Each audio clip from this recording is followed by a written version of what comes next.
કે ના નોકરી ધંધો કરવું તો મારું ગુજરાન ચાલે, પણ જે હાથ પગે થતું હોય એ રોજ નોકરી ધંધે જવું કે જેથી કરીને આપણે કોઈના ધન દોલત ઉપર આપણી દ્રષ્ટિ ના પડે, મારે કોઈનું નથી લેવું એના માટે. ધનભા બાપુ, અંધશ્રદ્ધા માટે તમે ઘણી બધી વાત કરો છો કે અંધશ્રદ્ધા એ આ સમાજમાં એક સૌથી મોટું દૂષણ છે. દોરા ધાગા, લોકોને ખોટી ખોટી રીતે ગુમરાહ કરવા. કારણ કે તમને ખબર છે કે આ વ્યસન દૂષણ એવું છે કે માણસ કદાચ હમે ખાઈ લે, બંધ થાય નહીં. દાદાનો આ જગ્યા ઉપર લોકોને રિઝલ્ટ એવું છે કે 100 માંથી 95 લોકોને આ જગ્યાએ આવી વ્યસન છૂટ્યું છે.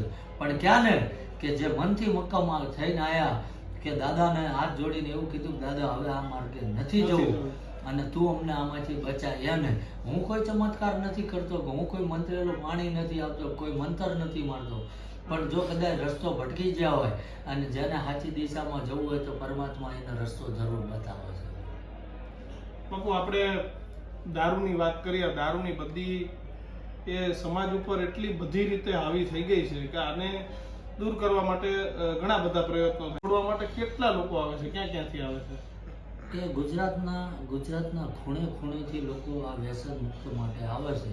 અને સોમવારે રાત્રે અને મંગળવારે દિવસે 2 દિવસ હું અહીં હાજર હોય છું, કારણ કે આખું અઠવાડિયું તો હું નોકરી હોય છું અને આ 2 દિવસ મારે મેં કંપનીમાં રજા લીધેલી છે કે રાતે આવીને આ લોકોને અને એ દાદાને પ્રાર્થના કરાવીએ છીએ અને એ પ્રસાદીનું દાદાના પ્રસાદી રૂપે કોઈ મંત્રેલું નહીં એ પાણીને આપીએ છીએ. દાદાને એવું હું પ્રાર્થના કરું છું કે જો સાચી દિશામાં લઈ જતો હોય ને હું કોઈનું અહેમ ના કરતો હોય તો આ જે જીવ ભટકી ગયા છે એને ગેરમાર્ગેથી પાછા લાવજે.